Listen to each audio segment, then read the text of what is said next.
Hey everybody, it's Michael Martin. Thanks again for being here. So the next question that came in was like, can you speak to margin to equity as a ratio?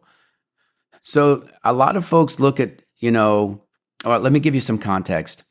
If you're a commodity trading advisor and you have, 15%, so $1 million account, you have $150,000 committed to margin.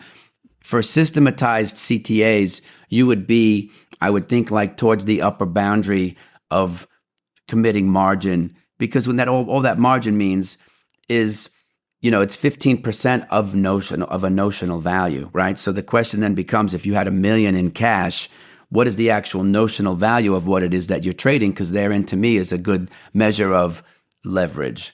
It's not just the fact that you're putting down 18K to trade one of the NQs, for example. It's what does the notional value work out to be based on the amount of money that you have in the account? Because the margin is controlled by the exchanges, and they use a span calculator that takes into account liquidity and also volatility, and then they set what their margins are. They can change it at any given moment.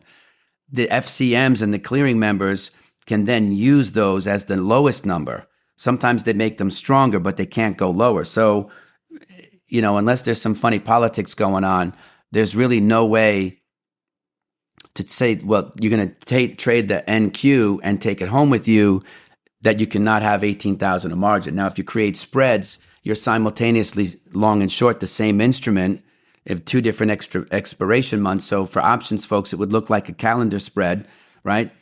But so that lowers your margin. Why? Well, because you're simultaneously long and short the same instrument of different expiration months. So they're highly correlated. This is what Bruce Kovner did. If you read about some soybean trades in Market Wizards, is he realized that I think it was the July-November bean spread was acting and trading like an outright.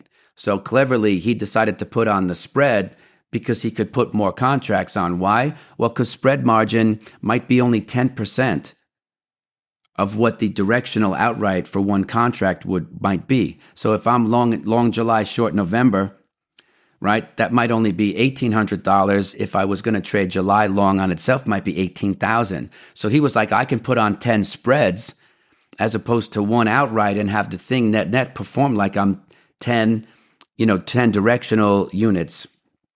I wouldn't recommend doing this. He ended up, giving back quite a bit of money in doing it, but it was a good learning situation.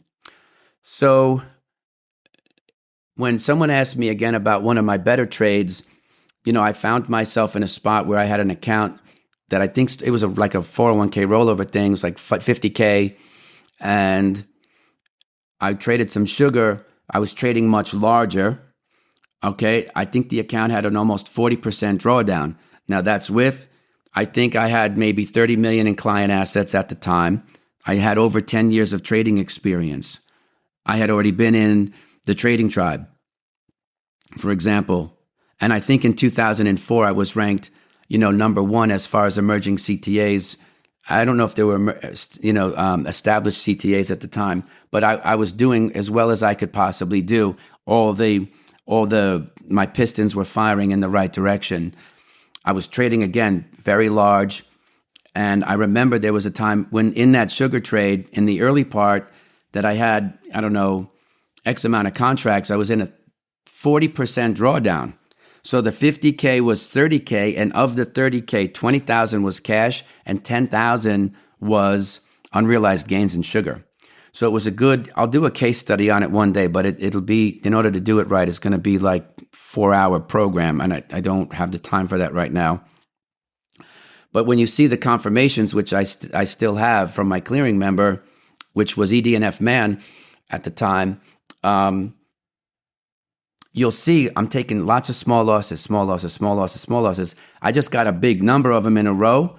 So you figure if you're trading 2% risk units and you have net 20 losers, right? You can see where your drawdowns are going to come from despite some of the gains.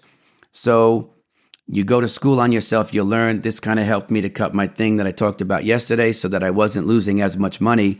It also showed that you got to pull your weeds and let your flowers. There was no reason to sell the sugar because it kept going up. And so I didn't emotionally want to go for that win Now, at the same time, I was fully loaded. I probably had 50% of my account balance was in margin to hold those sugar trades. So the margin to equity ratio isn't necessarily a risk management tool because I was not risking 50% of my capital, right? I was never going to let the sugar long position go against me to take out all of my margin. What your margin is just like Mickey's finger when you go to Disneyland. It says you got to be this tall to go on the ride. So you have to meet the standard. And that's just because the exchange, knowing the volatility and the volume or what they estimate to be the liquid, you find out volume isn't liquidity the hard way, right? So they figure out like, okay, what the numbers are, because they want the market to have integrity at all times. So if they let somebody in who's too small, right?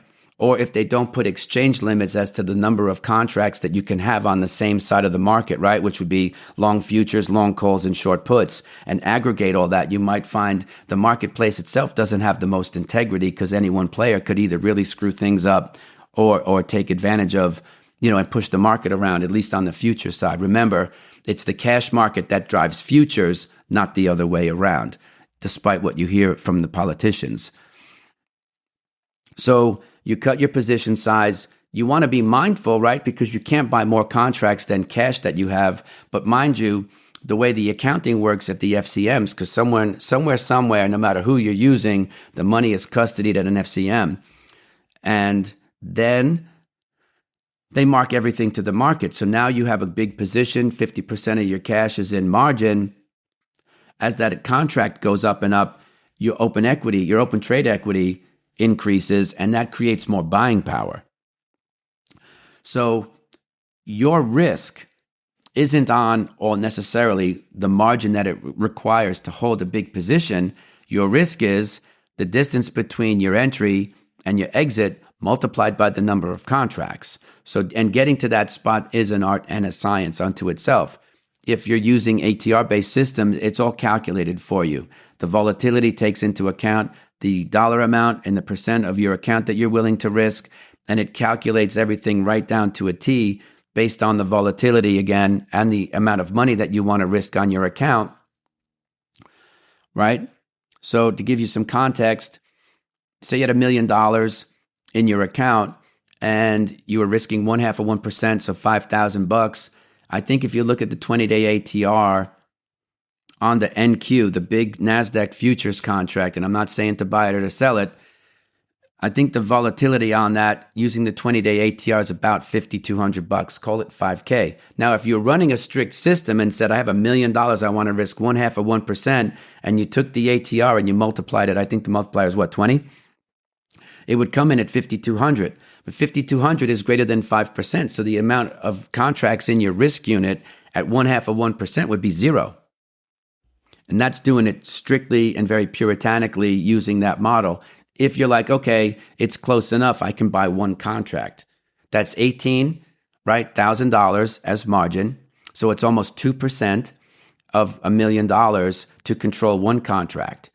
And if it moved one ATR against you, that would be 5K. That would be your daily limit.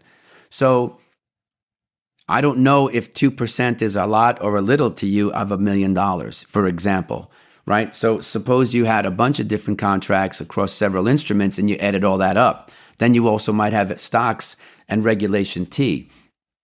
So I think your margin to equity ratio is something you want to be mindful of, but it's not a tool that's going to help you manage risk in a very long-winded way, right? Because there's lots of ways you can look at it to try to say, like, what information or data can I glean from this and use to my benefit? I've never been able to use margin to equity to know and to say, this is a big position or it's a small position. 2, margin values can increase overnight. And even though you have the cash, so say you have $1 million account, you get 100K in margin, one contract might go completely berserk, and so they up it from say 5,000 to 8,000 per contract. Since you have so much excess cash, you'll just see now you have 150 or whatever the number would calculate to in terms of committed margin. It doesn't change where your stops are. I will say this though, and this is kind of related but not related. If you find yourself where you're close to getting a maintenance call, you never want to add money or try to create a spread on a situation. Don't get cute, especially if you're kind of newer to the game, which means, for me, less than 10 years. When you think of how market cycles work, 6 months, a year, 3 years, not enough time. It definitely matters, but it's not enough time to kind of get a full or to really thicken your skin. So if you put yourself in a spot where there's a maintenance call on your equity, you have to offset contracts. Or if the exchange comes in and then your clearing member comes in and they increase the margin substantially for your position, then by all means cut it in half, or more if you need to bring that number down. Certainly if the position is losing you money and you find yourself coming into a maintenance call, the best thing to do is offset the position. Don't ever meet a margin call with cash or add even other securities to your account. Always just offset what's losing you money. I know it's not really related, but it's kind of related as we're having this discussion here on margin to equity and this and that. So anyway, hope this helps. Hope that answers the question. I think you probably knew a lot of this inherently, but if not, might be good to hear it. And as always, thanks for being here. Please consider liking and subscribing. Leave a comment if you want, because I look at everything and it gives me good feedback on what I'm doing and what your concerns are. This question actually came from a comment. So this is one way that we can kind of have an ongoing conversation and keep things moving, hopefully in a direction that's meaningful for you on the channel. All right? Appreciate y'all being here. I'll see you tomorrow. Okay, everybody, thanks for being here. Please take a minute, like and subscribe to the show. You could also leave a comment. I don't have all the answers, so it's good to get some feedback. Also, if you would like to support the show, check out the links below. You can get the free audiobook of The Inner Voice of Trading, and also information about the course that I teach with Victor Sperandio. Thanks for being here, folks. I'll see you tomorrow.